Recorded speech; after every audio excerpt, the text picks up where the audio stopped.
கால் தடமே பதியாத கடல் தீவு அவன்தானே. அதன் வாசனை மலரின் பூச்செடியாக நினைத்தேன். கேட்டதுமே மறக்காத மெல்லிசையும் அவன்தானே.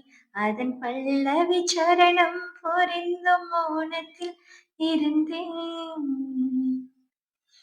ஒரு கரையாக அவன் இருக்க, மறுகரையாக நான் இருக்க, இடையில் தனிமை தழும்பதே நதியாய்.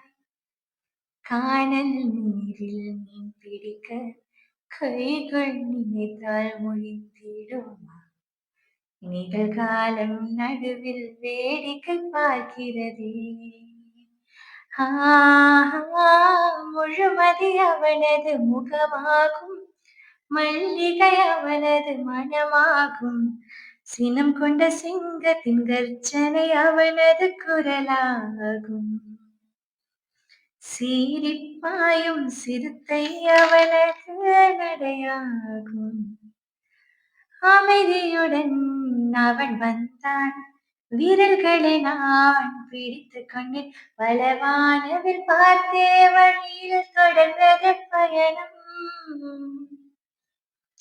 உறக்கம் வந்தே தலை கோத மரத்தடியில் இலைப்பாரி கண் திறந்தேன், அவனும் இல்லை. கசந்தது நிமிடம். அருகில் இருந்தான் ஒரு நிமிடம், தொலைவில் தெரிந்தான் மறு நிமிடம்.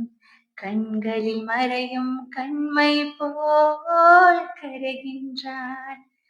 அவனுக்கும் எனக்கும் நடுவினிலே திரையொன்று தெரிந்தது எதிரினிலே. முகம் மூடி அணிந்தால் முகங்கள் தெரிந்திடுமா? ஓ